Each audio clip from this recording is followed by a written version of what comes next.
What's up and what's good, everybody? I'm Jack Patterson. Welcome you to Week 10 of the Prep Zone Preview, joined by Rex Castillo and Justin Holbrook. Justin, it's good to have you back this week. And you missed a lot of fun last week as we run it back. Smith Station and Auburn. Rex, you were there at the Duck, and Smith Station hung tough in the first quarter, but Auburn pulled away late. They did. I mean, it's one of those teams where they do tend to start out a little bit slow, but once they get rolling, that Auburn offense is absolutely unstoppable. And then on that defense, Mahmoud Diabate showed why he is committed to play at the SEC at the next level. I mean, they're just relentless on both ends of the ball. So it was congrats to the Auburn Tigers, and finally got to see what it's like being out there at the tailgate game of the week. It's a lot of fun, and I see why he loves it every Friday. Exactly, and we'll let you know where you're going later, a little bit later on in the show. Over to Marion County. That is the game I was at, and Marion County, this is reminiscent of their 2013 state title team. That team was efficient and deadly and lethal. Opening kickoff, touchdown. Second play from offense, touchdown. Fifth play from offense, touchdown. Then on top of that, defensive touchdown. It was 28-0 with 4 minutes to go in the first quarter. Plenty of highlights. Thank you, Marion County. That was the quickest game I've ever shot in 6 years. But that team, again, looks really unstoppable. We want to know when's their next test coming. Still to be determined. Might be in 2 weeks. All right. Might be in 2 weeks. And our last running back is Lee Montgomery at Central. And the Central machine ran into a little bit of trouble early on. Pulled away late in the fourth quarter. We finally saw somebody kind of punch Central in the mouth a little bit. Lee hung tough for a lot of that game. And Peter Parrish and crew finally took control late in the fourth. Now, to be fair, we do hold Central to a ridiculously high standard because they have also said it for themselves. But again, at the end of the day, 44-17, Peter Parrish able to come away and show off that his arm and his legs are incredibly dangerous weapons. But again, it's one of those things that we've been saying every week. If you can stop Central early on in the game, punch them early in the mouth, you got a shot. It's not a great shot, but you got a shot. Because in the end, probably Central's going to run away with it. Exactly. And one thing to keep in mind as we go into Week 10 this week, Auburn plays Prattville. Central is at Jeff Davis. If those teams win, then we will have Auburn, Central undefeated for the region title next week. That's going to be a whole lot of fun. You said something about Central, they got punched in the mouth, but I think mostly their first few games they shot themselves in the foot early on. And we said if a team is going to step up, they're going to have problems in the first half because they have taken a while to get going in games. We saw that this week against Lee Montgomery, and that's where you start to question whether or not an Auburn team, which just won again against Smith Station, can beat them in that Week 10 game. So if they continue this track of struggling in the first quarter and the second quarter, then it may not be state championship like we've been hearing. So they got to get better at starting out games. We've had the same thing over a period of time where they've gotten a slow start.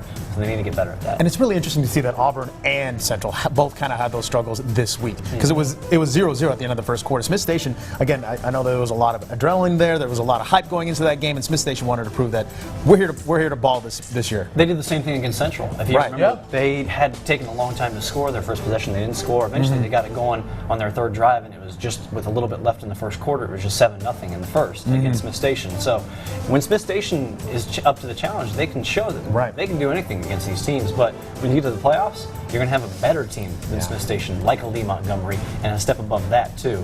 So that's where it gets concerning for both Auburn and Central. Exactly. All right. Eye on the future time as we look ahead to Week 10. Hardaway and Columbus over at Connect Stadium, a big-time Region 1 4A matchup. With Hardaway, they had an unintended bye week due to Hurricane Michael. Their game against Doherty still has not been made up. Has to be made up sometime in between now and November 2nd. So we'll see what happens with that game. But in the meantime, they face a Columbus team that put on a clinic against Shaw. Very impressive 23-6 win over the Raiders at Memorial Stadium. And it's starting to look like Columbus has a team that can make a run to the playoffs. And I think Columbus is one of those teams where you may count them out early because teams can score on them early. American Sumter did it. They scored quickly against Columbus, but they have the resilience to be a fighter and come back from an early deficit and then just take over from there. So very impressive, great stretch for the Blue Devils right now. Absolutely, and the biggest stat out of that game for me is that they allowed no offensive touchdowns last week. Yep. Against a Shaw team that we've seen that can put up points at times. And they kept them off the scoreboard. The only points they allowed was a defensive pick 6. That is it. I mean, a very impressive run for Columbus. And when we talk about Hardaway, we haven't really seen them much since their big win over American Sumter a few weeks back. They had a tough loss against Cairo the week after that. And then, of course, a bye week and then the game canceled due to Hurricane Michael. But I don't know if that really could throw off your rhythm a little bit. The fact that you haven't played and Well, they also lost to Shaw, too. No oh, doggone it! I forgot about that. Was that. the game-winning field goal, too. So I forgot about that. right. So they've hit a little bit of a snag since they were athletes of the week a few weeks ago. Yeah, so I totally forgot about the game. Thank you for telling me that, Justin. And You're a Shaw guy. Welcome back, Justin. Good to have you back, buddy. he's the guy that keeps me in check. There it is. So, big game, needless to say, big game for both teams. Over in Alabama, we go to Region 3-6A, and what did I tell you guys about Opelika? You did. You called it. I was really worried about them from the beginning, but again, that gauntlet of a pre-region schedule, it's starting to pay off now because now they're running over people. So And this is the money game. This is the game I told you about after Wetumpka lost to Stanhope Elmore a couple weeks ago. This is the game that Opelika fans have marked on their calendar. This is Stanhope Elmore at Opelika at Bulldog Stadium on Friday, where if Opelika wins, we're likely going to have a three-way tie for first in that region. oh, fun. Defensive battle when they played Smith Station. Smith Station came out on top. I think Opelika is a team that would beat Smith Station. So property of transit, I hate to do that all the time, but in this case, I think that Opelika is a better team than Smith Station, and I think they're going to score points more than the Panthers would have. And the Panthers won that game. So that's why I like the Bulldogs. I get where you're coming from with that, but if we're going to use that same property, then we got to understand that Stanhope Elmore went to Wetumpka and beat Wetumpka, a team that Opelika lost to. So, Stanhope Elmore is no slouch. They've been a good team all season long. They have put consistently good games. Their only losses have come to out-of-region opponents. So, this is the game right here. This is Opelika's. I won't say it's their season, because even if they were to lose this game and likely be the 3 seed out of that region, they would be the most dangerous 3 seed again in that region. And what happened when they were the 3 seed last year? Just run to the Elite 8. Aaron Rodgers said against the 49ers, I'll never say a game is a must-win, but it's important. We'll say this is important. Thank you, Ron. There we go. This game is very much important for Opelika. Underline, highlighted. Asterisk. Asterisk. Everything. In parentheses, must win. Exactly. Quotations.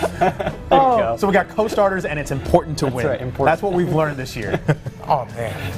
And over to our Friday Night Tailgate Pepsi PrepZone Game of the Week. Justin, you can go, I guess. All right. Yeah, he's back, so he gets to go, and he will go visit the newly crowned champions of Region 418 East, the Slot County Wildcats, as they finish off their region schedule against Crawford County. Now, in all honesty, Slot County is going to win this game. Yeah. Sure. But I think this is more so looking ahead 2 weeks' time to the Region 4-1A championship game, if I Nailed can it. get that out. Between Slot County and Marion County and Eagle Stadium. That will be so much fun. Well, that's still 2 weeks away. So what I asked Coach Alford when I went out there this week was, how do you keep your guys focused? Because you obviously want to think ahead of that game. They lost to Marion County and lost by a good amount too. Right. So it's in the back of their heads, but you also still have to be focused on getting better in the next 2 weeks so that you are prepared for that game. So I asked him, how do you stay focused? He goes, it's not a problem with this team. I think we've been focused all year. We're going to stay hungry. We remember that loss against Marion County. Right. We're going to use that not as fuel against them, but as fuel for the next 3 weeks too. Yeah. So I wouldn't worry about them overlooking anybody just to get to the Eagles, even though that's going to be a big game. Oh my gosh, it's going to be a huge game. And just especially after you look at what last year brought, where Marion County beat Slot in the first week of the season. Right.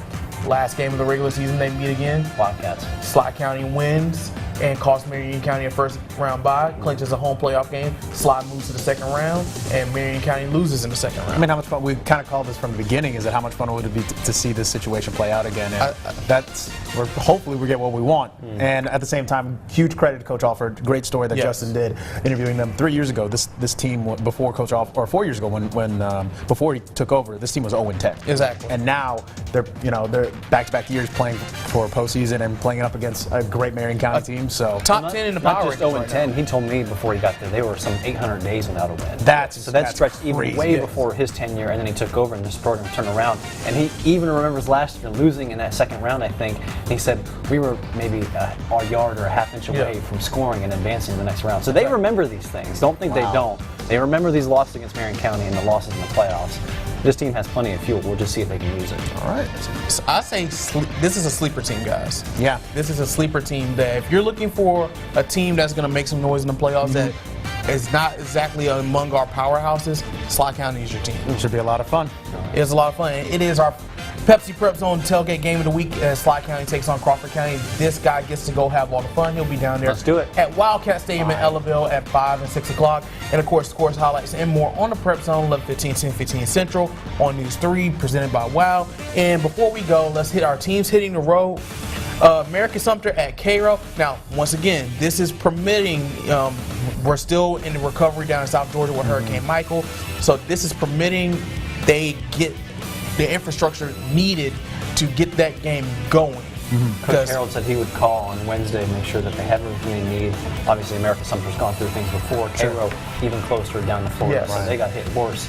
So, both sides taking care of each other, making sure everything's good. Football incredible is on the back burner right now, Yeah. but you'd like to see the game played. Absolutely. Absolutely love Give the community a break. Enjoy some football for a Yeah, little because bit. I actually have family down in Cairo. Yeah. As of this recording, which is Tuesday afternoon, there was still no power in parts of the city. That's right. So we're still trying to get things back to normal down there. Right.